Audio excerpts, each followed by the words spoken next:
What's up, book nerds? My name is Tara and welcome to Top 5 Wednesday. Top 5 Wednesday is hosted by Lainey over at Ginger Reads Lainey. You can find more information about her and the Goodreads group in the down bar below.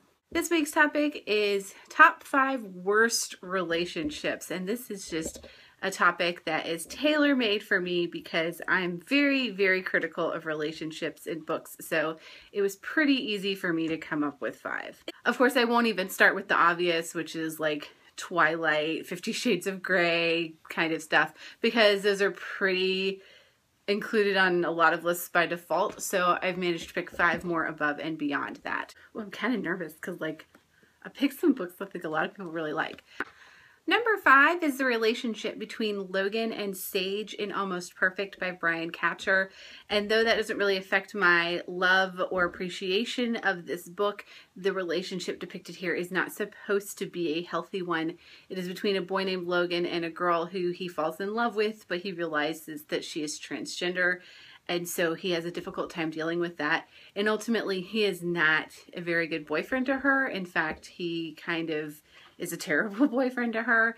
And I don't think it's a healthy relationship for her. And so regardless of how the story ends up, I can say this is not a relationship that anybody should be holding as one that's an ideal for themselves. So number 4 and number 3 are both on this list for similar reasons, and that is because they feature boyfriends who are just a little bit too perfect, and I think they set up unrealistic expectations for how men are supposed to act in relationships or how women are supposed to expect men to act in relationships. So number 4 is Noah from The Unbecoming of Mara Dyer. So Noah and Mara have this relationship. He kind of shows up out of nowhere and is obsessively fascinated and patient with her, and it just seems it's insta-lovey. It doesn't seem to come from anywhere, and so it feels like, what's your motivation, dude? And do you not have a hobby or something else you should be doing with your life?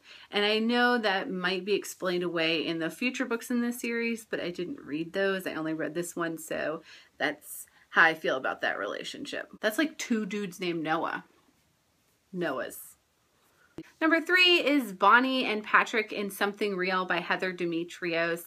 And again, Bonnie has a lot going on in her life. I don't quite understand why this book needed to have some boy show up and just completely sweep her off her feet and be super understanding and perfect in every way and like insta-lovey and all of that, when there was plenty of content in this book to not have to focus so much on that. For similar reasons to The Unbecoming of Mara Dyer, the romance kind of ruined the story for me. From everything I'm saying so far, it probably sounds like I really hate love and adolescent love, and that's not true at all. I'm just a little bit critical of it, especially getting all swoony about it, because let's be honest, teenage relationships are a hot mess. All right, I'm a little scared to show this next one, but it is Etienne St. Clair and Anna in the French Kiss. And I know it's supposed to be like a will they, won't they kind of romantic comedy of waiting forever for them to finally get together, but I felt like Anna deserved better than St. Clair, and that he didn't really have it all together, and that he didn't really treat some of the women very well in his life, and he almost sort of cheated on his previous girlfriend.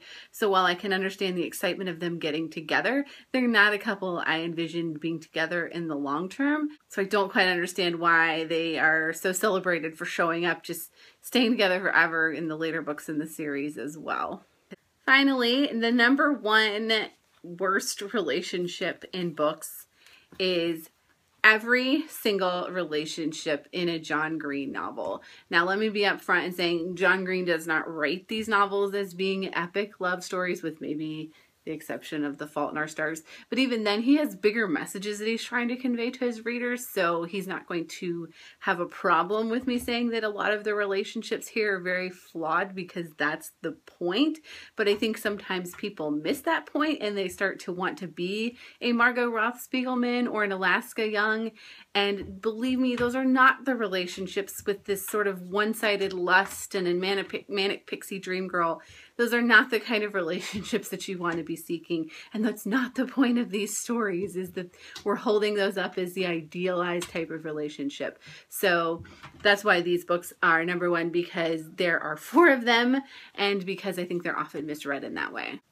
So those are the 5 to 8 books that I think feature the top 5 worst relationships in YA literature in particular. And if you have thoughts on what you think are the worst relationships in YA, or if you want to disagree with any of these, go ahead. I would love to hear your thoughts. And I humbly accept that I am probably an anomaly on several of them. And as always, book nerds, thank you for watching. I'll see you next time.